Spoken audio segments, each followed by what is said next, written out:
शहर के इस हिस्से में लोग दिन के उजाले में भी तेज से चलते थे। जैसे अगर रुक गए तो शहर पहचान लेगा।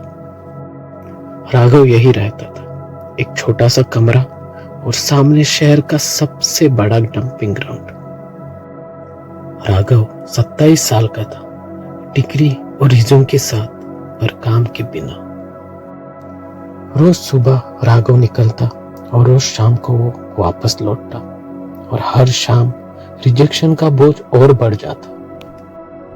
डंपिंग ग्राउंड के पास रहना राघव की मजबूरी थी, क्योंकि वो सस्ता था और राघव के पास सस्ते के अलावा कुछ नहीं था। पहले दिन से ही उसे अजीब लगा, क्योंकि रात को ये जगह चुप नहीं होती थी। प्लास्टिक हिलती थी, टूटे खिलौने खिसकते थे और कभी बच्चे के रोने जैसी आवाज आती थी। राघव ने यह सब इग्नोर किया, जैसे शहर के लोग करते थे। फिर एक सुबह शहर में खबर फैली, एक बहुत बड़ा कॉन्ट्रैक्टर रात को लापता हो गया। लोग बोले भाग गया होगा, पुलिस को एक्सीडेंट लगा, पर राघव ने कुछ और ही सुना था। दूसरे दिन कॉन्ट्रैक्टर की गाड़ी डंपिंग ग्राउंड के पास मिली, पूरी तरह कचरे से भरी हुई, और ड्राइवर सीट पर कॉन्ट्रैक्टर की खोपड़ी मिली। उसके बाद डंपिंग ग्राउंड के पास लोग आना कम हो गए, पर राघव का रास्ता रोज वही से था। उस रात इंटरव्यू से थका हुआ राघव लौटा।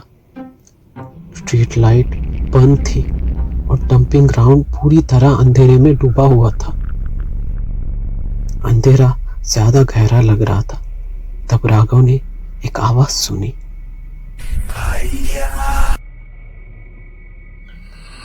आवाज बिल्कुल पास से आई। राघव वहीं रुक गया। राघव के दिल की धड़कन तेज होने लग गई। कहते हुए आवाज ने उसे आगे बुलाया। राघव ने अपने मोबाइल की टॉर्च चलाई।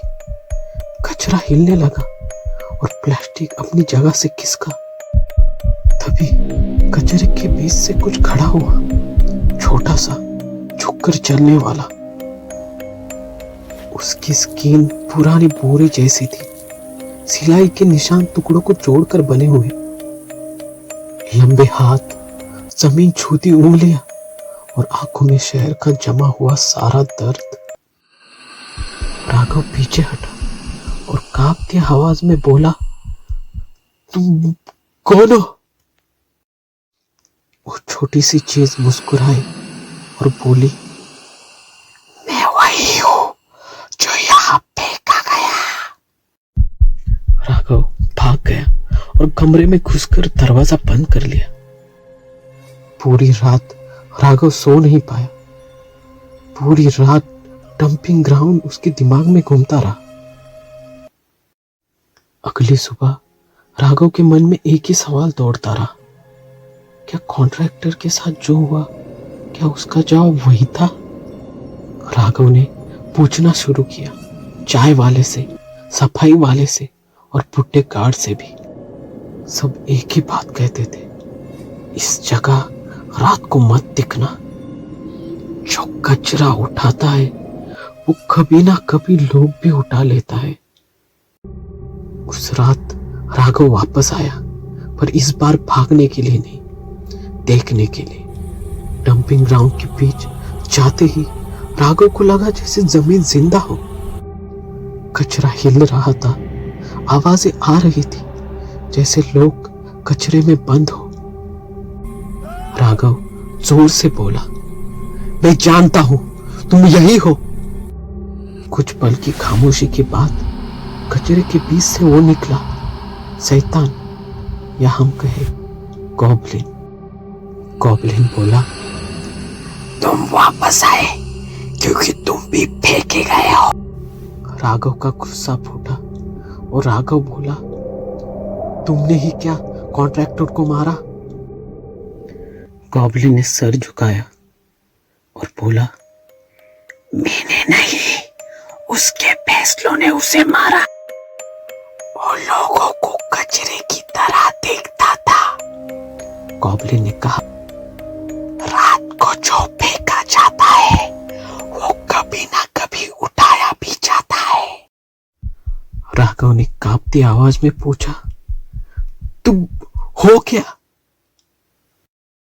गॉब्लिन धीरे आवाज में बोला, मैं एक नहीं हूं, मैं उन बच्चों से बना हूं जो फुटपाथ से उठ गए, उन बच्चियों से जिन्हें उनके माँ बाप ने यहाँ छोड़ दिया, उन बुड्ढों से जिन्हें बोझ समझकर यहाँ छोड़ा गया।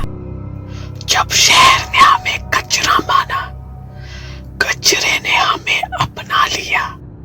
फिर राघव ने पूछा, फिर मुझे क्यों दिख रहे हो?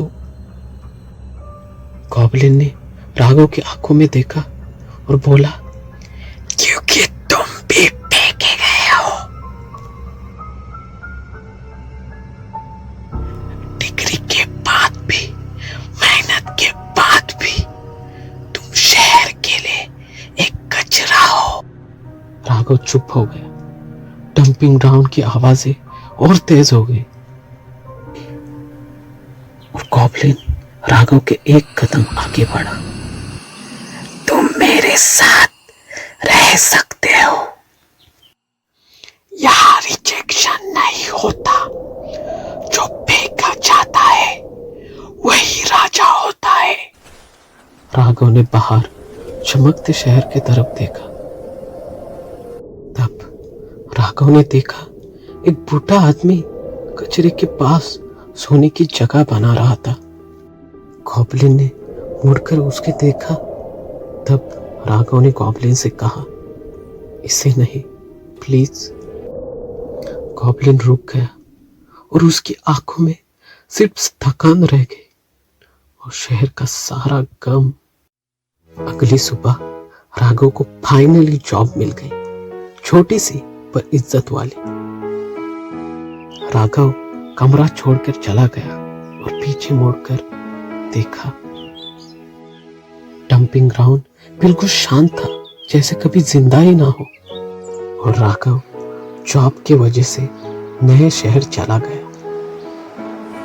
कुछ दिन बाद राघव कुछ सामान लाने वापस आया।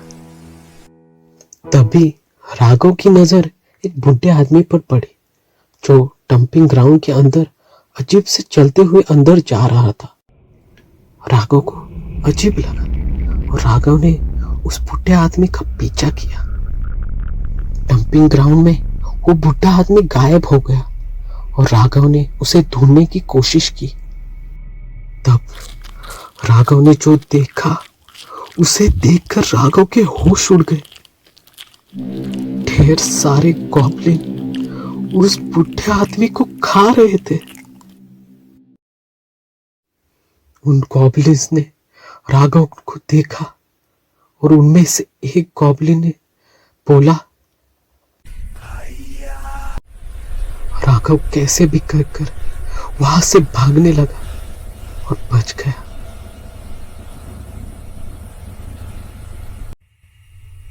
पर सवाल ये था, कब तक?